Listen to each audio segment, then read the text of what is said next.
ચાલો મિત્રો, વાનેચા ફેમિલી વોકમાં આપનું હાર્દિક સ્વાગત છે. આજે આપણે લીલા કઠોળનો નવો જ નાસ્તો આજે બનાવવાનો છે મિત્રો. તો ચાલો તમે તૈયાર થઈ જાઓ. આજે લીલા લીલા કઠોળનો સરસ મજાનો આજે આપણે નાસ્તો બનાવવાનો છે, જેનું મટીરિયલ હું તમને બતાવી રહ્યો છું. આવો નાસ્તો તમે પણ બનાવીને ખાજો મિત્રો, ખૂબ જ સરસ લાગતો હોય છે. હાલ શિયાળાની ઋતુ ચાલી રહી હોય, આવા લીલા આપણને કઠોળ પણ સરળતાથી મળી જતા હોય છે મિત્રો.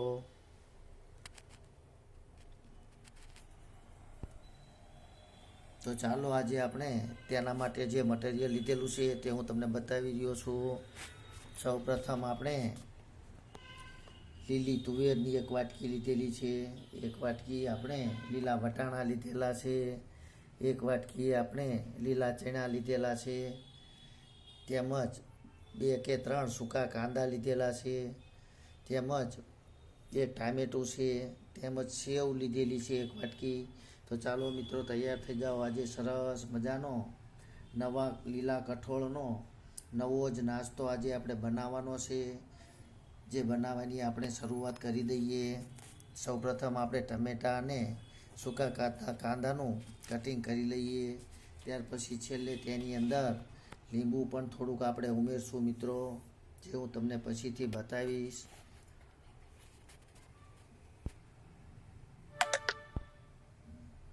તો ચાલો મિત્રો, સૌપ્રથમ આપણે કઠોળને પણ બાફી લઈએ, કારણ કે તેમાં લીલી તુવેર, લીલા વટાણા અને લીલા ચણાને બાફીને સૌપ્રથમ આપણે તૈયાર કરવાના છે મિત્રો.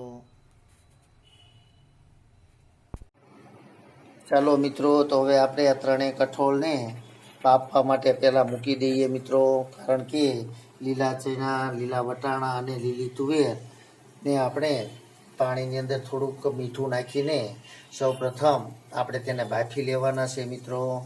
તો તુવેર ઉમેરી દઈએ, ભેગા વટાણા અને ભેગા લીલા ચણા ત્રણેયને આપણે બાફીને તૈયાર કરી લઈએ મિત્રો.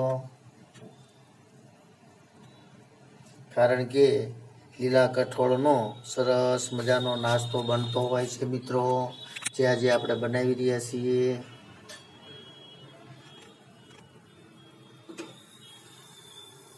તમે પણ આવો સરસ મજાનો લીલા કઠોળનો જો નાસ્તો એકવાર બનાવશો તો તમે વારંવાર બનાવવાનું મન થશે મિત્રો, કારણ કે તે ખાવામાં ખૂબ જ સ્વાદિષ્ટ લાગતો હોય છે મિત્રો. ચાલો મિત્રો, આજે આપણે સરસ મજાના કઠોળ પણ આપણા બફાઈ ચૂક્યા છે, તેમજ આપણું શાકનું કટિંગ પણ થઈ ગયું છે. તો ચાલો આપણે સરસ રીતે આપણા લીલા કઠોળનો નવો નાસ્તો તૈયાર કરી લઈએ, એટલે કે તેનો વઘાર કરી લઈએ. સૌપ્રથમ તેલ આવી ગયું છે, તેમાં થોડીક હિંગ, થોડુંક ધાણા જીરું, તેમજ તેની અંદર આપણે જે કાંદા કટિંગ કરીને રાખેલા છે, ટામેટા અને કાંદા, તે અંદર ઉમેરી દઈશું. તે પાકી જાય ત્યાર પછી તેની અંદર આપણે જે લીલા કઠોળને બાફીને તૈયાર કરેલા છે તે અંદર ઉમેરી દઈશું મિત્રો.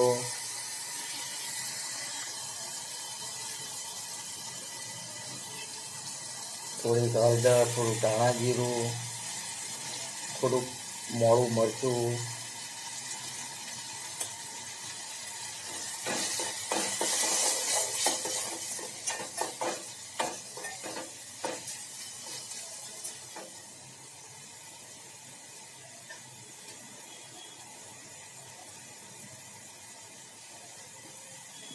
થોડુંક અંદર લીંબુ પણ આપણે નીચોવી દઈશું મિત્રો. તમે જે રીતે ખટાશ ખાઈ શકતા હોય તે રીતે અંદર લીંબુ ઉમેરી શકાય છે.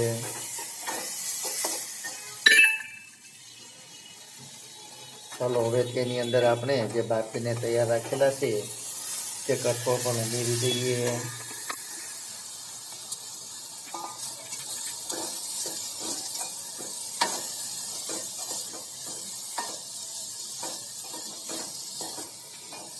આ નાસ્તાને આપણે કોઈ પણ પાપડ સાથે સર્વ કરવાથી ખૂબ જ મજા આવતી હોય છે મિત્રો. જો ચોખાના પાપડ સાથે તમે ખાશો તો ખૂબ જ ખાવાની મજા આવશે. અથવા કોઈ પણ પાપડ સાથે આને નાસ્તો કરવાનો હોય છે, રોટલા સાથે ખાવા માટે નથી મિત્રો, ફક્ત નાસ્તો જ છે આ. ચાલો મિત્રો, આપણો સરસ મજાનો લીલા કઠોળનો નવો નાસ્તો તૈયાર થઈ ગયો છે. તમે જોઈ રહ્યા છો સરસ રીતે આપણે નાસ્તો તૈયાર કર્યો છે. હવે તેની અંદર આપણે ટામેટા, થોડાક સૂકા કાંદા, કોથમીર અને થોડીક સેવ પણ ઉમેરી દઈશું મિત્રો.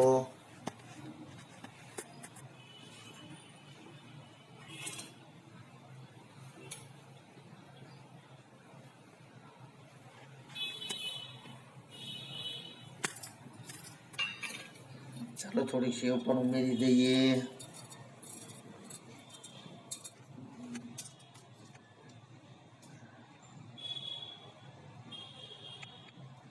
તમે જોઈ રહ્યા છો સરસ મજાની આપણી નાસ્તાની ડીશ તૈયાર થઈ ગઈ છે મિત્રો.